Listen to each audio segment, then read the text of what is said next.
Bueno, vamos a hablar de tumores de estómago, tumores gástricos. ¿Qué clases ya dieron hasta ahora de gastro?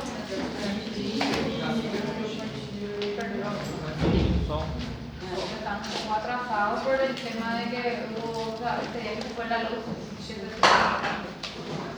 Bueno, entonces vamos a ver tumores de estómago. Tenemos que tener en cuenta que el estómago, al igual que en el esófago, también la mayoría se originan en la mucosa, es decir, en todo el tracto gastrointestinal. La mayoría de los tumores son originados en la mucosa y son de origen epitelial con formación de glándulas, o sea, son adenocarcinomas, la mayoría de los tumores a nivel del tracto gastrointestinal. Entonces, si de repente a ustedes le cae, o sea, que a veces es una pregunta salvatoria en el examen final, cuando le preguntamos al alumno cuál es el tumor que prevalece en el tracto gastrointestinal, y son los adenocarcinomas. Aquí los mesenquimales y estromales no son muy frecuentes y se pueden clasificar también en tumores benignos y malignos, pero los más frecuentes son los malignos y a su vez el adenocarcinoma. Entonces, ahí tenemos que traer en la memoria nuevamente un término que hemos ya utilizado para el primer parcial, donde hablábamos del pólipo. Pólipo es una lesión sobrelevada de la mucosa, a diferencia de formación polipoide, que era una lesión sobrelevada pero de la submucosa. ¿Se acuerdan de esos conceptos que habíamos dado para el primer parcial? Tenemos que tener en cuenta que el pólipo a nivel del estómago es raro, no es tan frecuente. Los pólipos son más frecuentes a nivel del colon. Hay una clase que vamos a dar que solamente vamos a enfocar pólipos. Pero hoy vamos a dar una pequeña introducción para poder comprender esta clase. Entonces, a nivel gástrico son infrecuentes, son hallazgos casuales, o sea, de forma incidental, o bien de repente viene un hemograma alterado, ¿verdad? Con una anemia y lo que podría estar ocultando algún pólipo, ¿verdad? Entonces tenemos que clasificar en neoplásicos, que son aquellos que van a originar un tumor, y no neoplásicos, que no originan los tumores. A nivel del estómago, la mayoría son no neoplásicos, o sea, el 90% es no neoplásico y es de naturaleza hiperplásica. Entonces tenemos esta clasificación de los no neoplásicos, donde tenemos los hiperplásicos, que son los que están asociados a una gastritis crónica. La gastritis crónica de larga data tiene como consecuencia general estos pólipos hiperplásicos. Luego tenemos los amartomatosos, donde tenemos los pólipos de Peutz-Jeghers y los pólipos juveniles, que vamos a ver mejor, vamos a estudiar mejor en el capítulo de pólipos, y de las glándulas púndicas, o sea, de la mucosa oxíntica. Y por otro lado tenemos el pólipo inflamatorio o fibroide, que también se le llama pseudopólipo. Y los neoplásicos tenemos los adenomas. Los adenomas son los que sí van a originar tumores que se tienen que extirpar, porque con el tiempo van a llegar a desarrollar un tumor. Tenemos que tener en cuenta que pueden ser sésiles y pediculados. ¿Qué significaba sésil? ¿Se acuerdan que habíamos dado ya esta clasificación? Sésil era el que tenía tallo o sin tallo. Sin tallo, ¿verdad? Y los pediculados eran los que tenían un tallo, ¿verdad? Como un árbol que tenía una raíz, ¿verdad?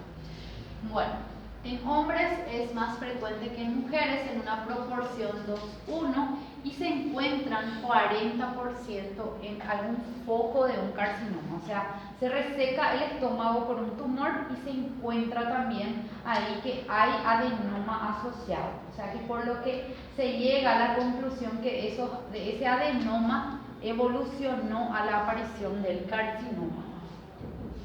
Entonces, vamos a empezar hablando de los pólipos hiperplásicos.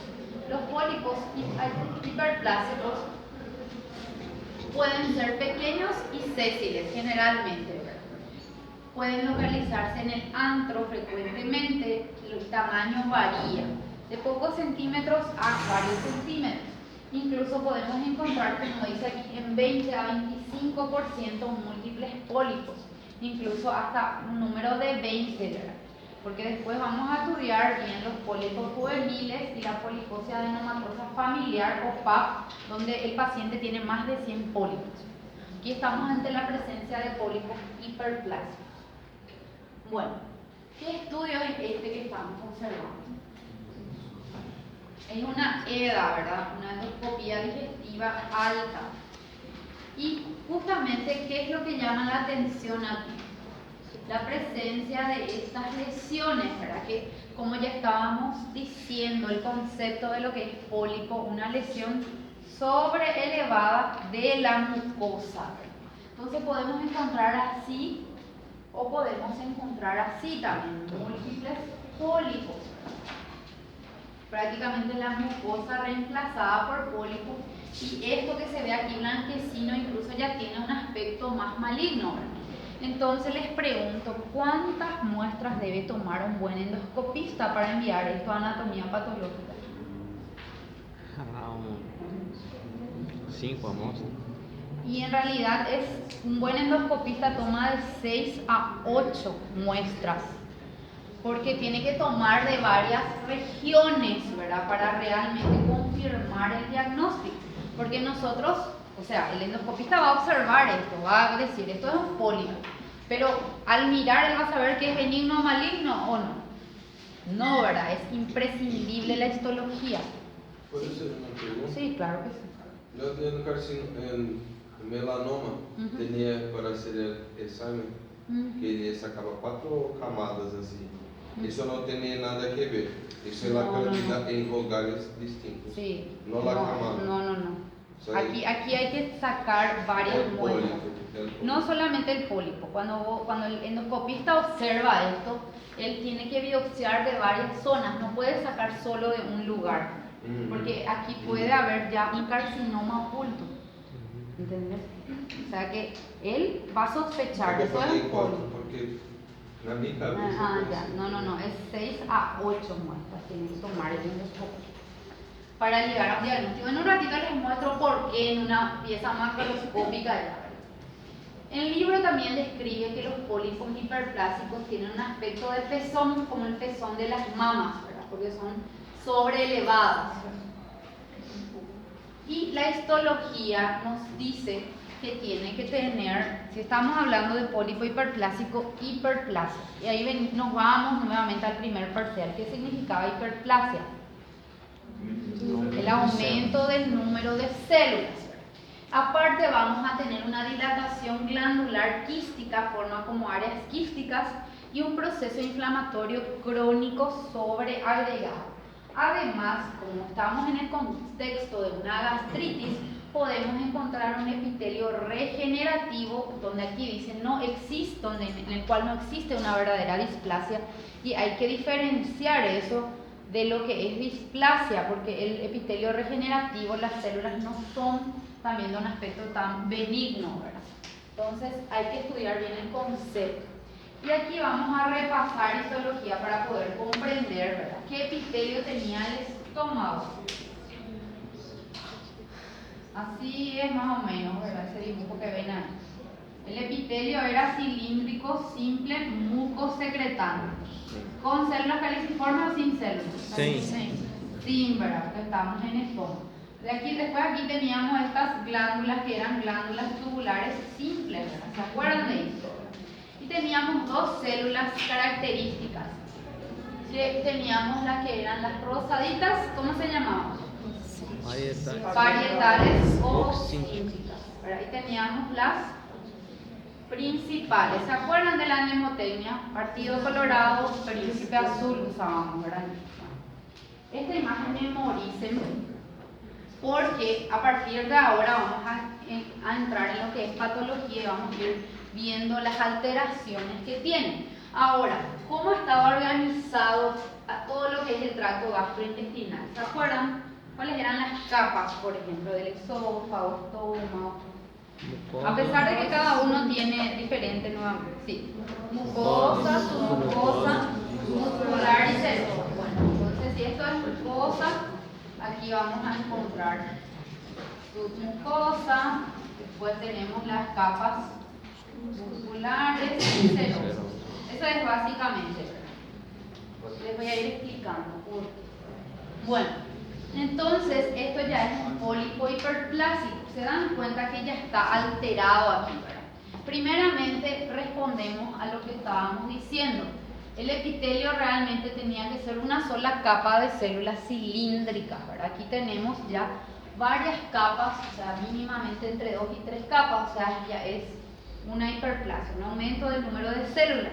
Dijimos también en la definición que teníamos dilataciones quísticas. Esto que se ve aquí son las dilataciones quísticas y un proceso inflamatorio crónico sobreagregado.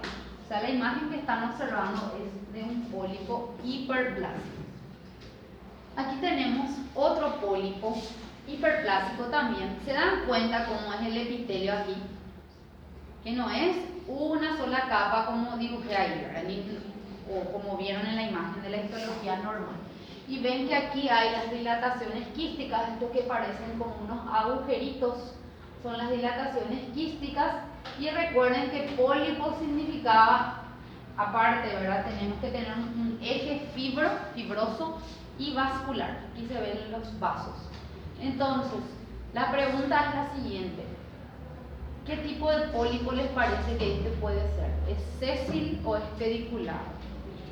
Pediculado, ¿verdad? Recuerden siempre que los pólipos pediculados siempre parece que tienen como una raíz y como una arborización, como un árbol, ¿verdad? Entonces es un pólipo pediculado. Los adenomas son los que tienen potencial maligno o no. Depende. Son los que tienen potencial maligno. Evidentemente que es escaso en el estómago. Siempre estamos hablando que en el colon es más frecuente todo lo que es pólipo. Dijimos que la mayoría es hiperplasia. 5 a 10% nada más es de naturaleza de este tipo, adenomatosa, y tiene un epitelio displásico y por tanto tiene potencial maligno. Significa que si ese no se extirpa, con el correr del tiempo va a evolucionar a la aparición de un tumor.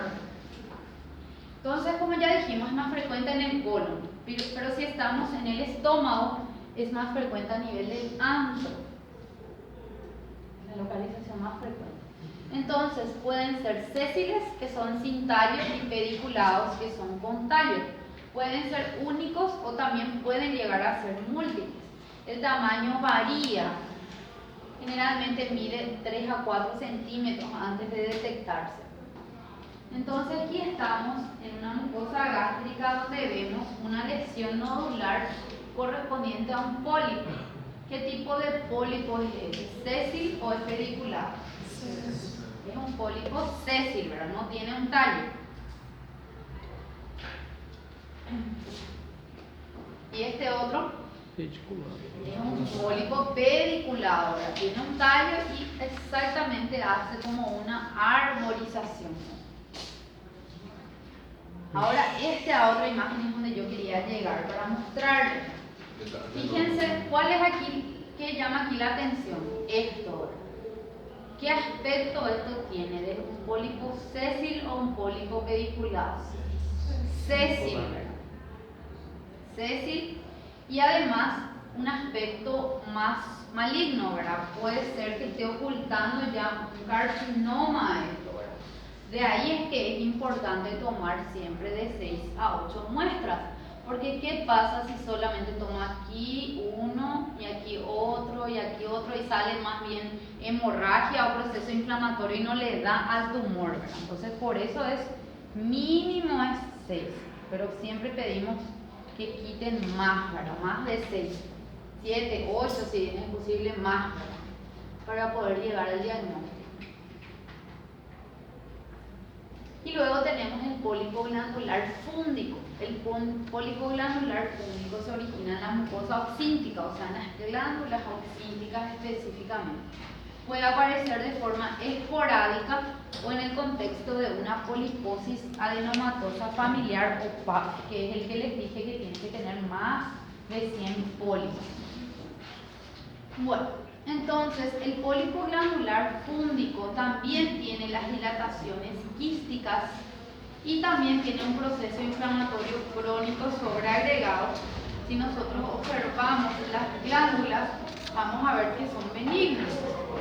¿Y cómo nosotros diferenciamos esto de un pólipo hiperplásico de un pólipo glandular púndico? Si también el glandular púndico tiene las dilataciones quísticas y también tiene el proceso inflamatorio crónico.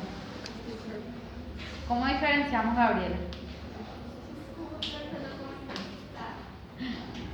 ¿Cómo diferenciamos? No precisamente. Exacto. ¿Cómo? Claro, la hiperplasia. Aquí no hay hiperplasia, el epitelio es una sola camada, ¿verdad? En cambio, en el hiperplásico tiene varias camadas de células. Esa es la diferencia. Y luego tenemos el pólipo inflamatorio o fibroide, también se le llama granuloma eosinofílico, donde el tejido submucoso es reemplazado por un tejido fibroso y muscular. Y aparte tiene un infiltrado inflamatorio de tipo eosinofílico. Entonces, esto puede ocurrir en cualquier parte del tracto gastrointestinal, pero es más frecuente en el estómago distal, al nivel de lo que es el píloro. Puede llegar a obstruir, provocar una obstrucción, y incluso fíjense que la causa no se conoce. Es lo que le llaman los libros como de causa idiopática. Pero lo cierto es que el estómago queda de esta forma. Y si ustedes se fijan ahí, comparamos con histología normal. ¿Qué le pasó a nuestro estómago aquí? Está todo fibrosado, ¿verdad? No se ven, las glándulas prácticamente desaparecen, quedan pocas glándulas. Vamos a volver atrás para que ustedes comparen con el estómago normal, que es esto, ¿verdad? Y nosotros comparamos la organización en sí de las glándulas, del epitelio, ¿verdad? Aquí prácticamente es todo tejido fibroso, ¿verdad? Y pocas glándulas. ¿Y cuál es la clínica de estos pólipos? Los hiperplásicos generalmente aparecen en el contexto de una gastritis crónica de larga data que lleva a desarrollar estos pólipos. Se consideran que no tienen potencial maligno, pero el 20% se han resecado, o sea que se han encontrado en las resecciones de estómago con carcinoma. O sea que se retira la pieza, se ve que tiene un tumor gástrico y se ve que tiene también pólipo hiperplásico. Pero las teorías que manejan es que está ese tumor gástrico, ¿verdad? Y ese tumor gástrico llama a un proceso inflamatorio, o sea, una gastritis crónica sobreagregada, y esa gastritis crónica es la que desencadena la aparición de pólipos, no que de esos pólipos se originó el tumor. Eso no es la misma teoría que se maneja para los adenomas. Los adenomas sí se piensa que de esos adenomas pudieron haber, o sea, que pudo haber servido como gatillo para la aparición del tumor. Bueno, van aumentando con la edad, sobre todo después de los 70 años. Es más frecuente en hombres que en mujeres, en una proporción 2:1. Y hasta el 30-40% de los adenomas gástricos tienen un foco de carcinoma en el momento del diagnóstico. O sea que los adenomas sí tienen un potencial maligno, sí pueden desarrollar un tumor gástrico, pero los pólipos hiperplásicos no. Se les sigue estudiando, pero hasta el momento por lo menos las teorías dicen que el pólipo hiperplásico no tiene potencial maligno. Bueno. A diferencia de lo que es el colon, donde los adenomas son más frecuentes y surgen de una mucosa normal, aquí también los adenomas surgen de una gastritis crónica con metaplasia intestinal. Ustedes ya vieron gastritis, ¿verdad? ¿Cómo se definía una gastritis?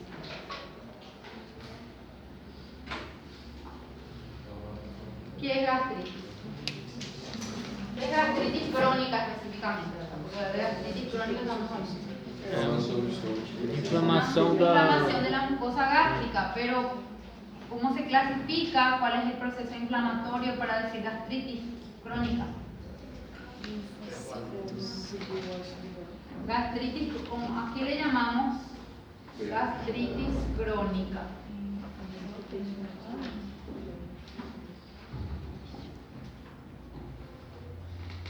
¿Qué proceso inflamatorio tenemos que tener, Carla, para decirle gastritis crónica? Por un lado, linfocitos, ¿sí? Por eso es crónico, ¿verdad? Después, ¿qué otras células más? Células plasmáticas. Tenemos que tener 5 plasmocitos en un campo observado. Si esto estoy mirando en el microscopio, mínimo tengo que encontrar 5 plasmocitos más el proceso inflamatorio crónico, o sea, los linfocitos sobreagregados. ¿Cómo se clasifican las gastritis? No. Crónica solamente yo le estoy preguntando. También, pero no es esa la es en leve, moderada y severa. Leve, moderada y severa. Leve es cuando afecta solamente el tercio más externo. Moderada es cuando el proceso inflamatorio ya afecta hasta la mitad de la mucosa gástrica. Y severa es cuando prácticamente toda la mucosa gástrica tiene el proceso inflamatorio crónico sobreagregado. Ahora, bueno, nuestro informe anatomopatológico tiene que ir gastritis crónica leve, gastritis crónica moderada o gastritis crónica severa. Ahora, otro punto importante es si es activa o no es activa. ¿Cómo yo mido la actividad? Cuando yo llamo gastritis crónica activa, cuando hay presencia de neutrófilos que están invadiendo las glándulas. Neutrófilos que se encuentran invadiendo las glándulas gástricas. O sea que hasta ahí ya tenemos que clasificar gastritis crónica leve o gastritis crónica moderada o severa. Activa o no activa. Si no hay neutrófilos, es no activa. Si hay neutrófilos invadiendo las glándulas, es activa. Después, ¿qué más hay que informar en un informe anatomopatológico? Si estas glándulas tienen metaplasia intestinal. ¿Y cómo yo sé que las glándulas tienen metaplasia intestinal? ¿Qué tienen que tener? Células caliciformes. Entonces, si hay presencia de células caliciformes, es igual a metaplasia intestinal. Esa metaplasia intestinal puede evolucionar hacia lo que es una displasia. La displasia nuevamente, ¿cómo dividiríamos? En leve, ¿se acuerdan de esto? Moderada y severa. La displasia severa era sinónimo a CA in situ. Y cuando rompe la lámina basal, ¿cómo le llamábamos? Invasivo. Invasivo. O sea que esta es la secuencia de lo que ocurre. Además de estos linfocitos que dijimos que hacen el nombre de lo que es una gastritis crónica, pueden juntarse y formar lo que se llaman folículos linfoides intramucosos. ¿Se acuerdan de los folículos linfoides que encontrábamos en el apéndice, en la amígdala? ¿Se acuerdan? Bueno, los linfocitos se pueden llegar a unir y formar estos folículos linfoides. Y también estas glándulas con el tiempo, cuando hay demasiado daño, se pueden llegar a atrofiar. O sea que para informar una gastritis hay que tener en cuenta, por ejemplo, un informe anatomopatológico puede decir gastritis crónica moderada, que significa hasta dónde llega entonces el proceso inflamatorio. Hasta la mitad más o menos, ¿verdad? De lo que es el estómago, de nuestra biopsia. Después, si decimos activa, significa que hay neutrófilos. Si decimos que tiene metaplasia intestinal, eso ya le advierte al gastroenterólogo que eso puede ir a una displasia y que con el tiempo puede llegar a generar un tumor. y luego si tiene o no atrofia. Por ejemplo, con presencia de metaplasia intestinal sin atrofia o con atrofia y metaplasia intestinal. Y luego hay que informar, se observan además folículos linfoides intramucosos. Eso es importante informar porque de aquí pueden surgir los linfomas también. En un ratito les voy a explicar, cuando entremos en linfoma, voy a volver a esta imagen. ¿Sí? No caso da severa in situ, que é moderado e invasivo. ¿Cuál es? Aquí, la displasia, vamos a decir. No, la displasia es en todo lo que vimos hasta ahora. Displasia severa es sinónima de carcinoma in situ. ¿Se acuerdan de eso, verdad? Severa es igual a carcinoma in situ. Cuando rompe la lámina basal se llama carcinoma infiltrante o invasivo. A moderada, no caso, é. Moderada es displasia. No, solamente, ninguno es invasivo. É que a leve só Solamente la senta severa es in situ. embaixo. Es in situ. Bueno, y luego tenemos que informar si aquí en las glándulas hay microorganismos del tipo Helicobacter pylori, ¿verdad? Si hay presencia o no del Helicobacter pylori, porque el Helicobacter incrementa 5 a 6 veces más la posibilidad de generar un tumor gástrico. Entonces, si hay o no Helicobacter pylori es otra cosa que tiene que ir en un informe anatomopatológico, y esto se pide la tinción de Giemsa para el diagnóstico de Helicobacter pylori. Bueno, y después tenemos las autoinmunitarias, ¿verdad? Que son ya por propios autoanticuerpos. Bueno, entonces, nuevamente repetimos que los pólipos son difíciles de diagnosticar endoscópicamente, saber cuál es benigno, cuál es maligno, ¿verdad? Cuál puede ser un adenoma o cuál puede ser un hiperplásico. Entonces, sí o sí va a una biopsia y luego, o sea, como decía, es imprescindible la toma de una biopsia para llegar a un diagnóstico definitivo. Ahora sí entramos en las neoplasias gástricas. Como ya estábamos diciendo al inicio de clase, el carcinoma es el más frecuente cuando hablamos de lo que es estómago, tanto que el 90 a 95% de los tumores son carcinomas. El resto son linfomas, tumor carcinoide, tumores mesenquimales, donde tenemos los GITS, los leiomiomas, leiomiosarcomas, schwannomas. Ay, creo que apreté mucho. Y es una de las neoplasias más comunes a nivel mundial. Las estadísticas son de estos países, ¿verdad?, donde su incidencia es alta, pero aquí también en el Paraguay es alta, en el Brasil también tiene una incidencia alta de los tumores gástricos. Y como ya dijimos, son de origen epitelial, son carcinomas, o sea, con formación de glándulas, con diferenciación glandular en un 95% de casos. La relación hombre-mujer es 2:1. Mayoritariamente son asintomáticos y el pronóstico es pobre.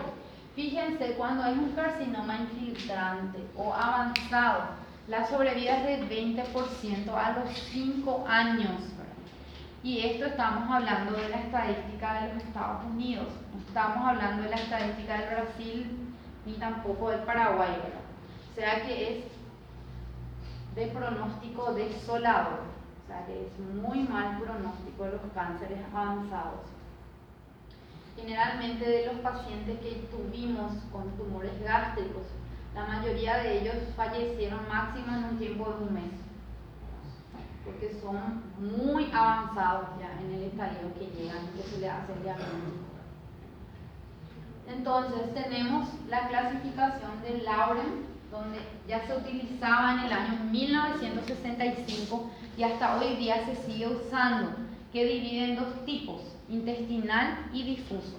El tipo intestinal es aquel que va a formar glándulas que tiene lesiones precursoras, o sea, un adenoma, por ejemplo, como una lesión precursora, o una úlcera que ya tiene, ¿verdad?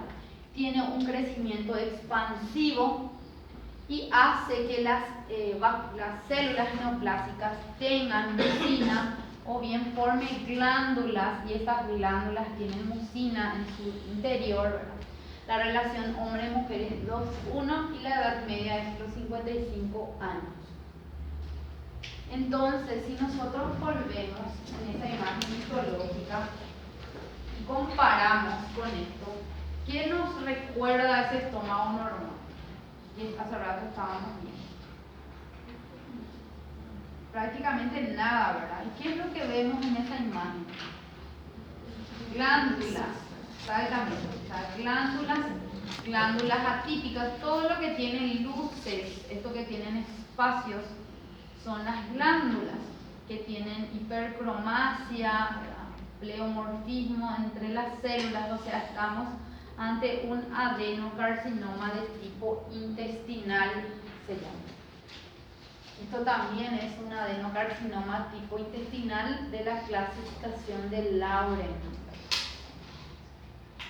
Y aquí vemos también otro adenocarcinoma donde se ven muchas luces glandulares y esto se va metiendo hacia ¿dónde? ¿Qué es esto? Hacia las capas musculares, ¿verdad? O sea que así como dijimos que el estómago, por ejemplo, va invadiendo las distintas capas, cuanto más llega hacia la serosa es de peor pronóstico, ¿verdad? Porque llega a la serosa, va a los ganglios locales y luego ya hace una diseminación generalizada. Entonces, el otro tipo de la clasificación de Lauren es el tipo difuso, donde tiene un crecimiento infiltrante difuso de células pobremente diferenciadas, poco cohesivas, que van infiltrando las distintas capas del estómago. Incluso tenemos que van a rebatir el núcleo hacia la periferia y forman lo que se llaman células en anillo de sello, que ya habíamos visto nosotros también en el primer parcial. Aquí la incidencia es constante, no tiene una lesión precursora, ¿verdad? Para un tipo difuso son las que pueden aparecer de nuevo, ¿verdad? De la nada, y no hay formación de glándulas, ausencia de formación de glándulas. Entonces, esto es lo que ya les dije, puede llegar a ser las células en anillo de sello, incluso puede llegar a haber en la muestra más del 50% formación de células en anillo de sello, y ahí directamente se llama adenocarcinoma en anillo de sello, si es más del 50%. Si es menos del 50% le llamamos adenocarcinoma difuso, de la clasificación de Lauren, con presencia de algunas células en anillo de sello, que tiene algunas por lo menos. Aquí la incidencia es igual para hombres y mujeres. La edad media es 48 años. ¿Se acuerdan de esta imagen? Del primer parcial, donde el núcleo es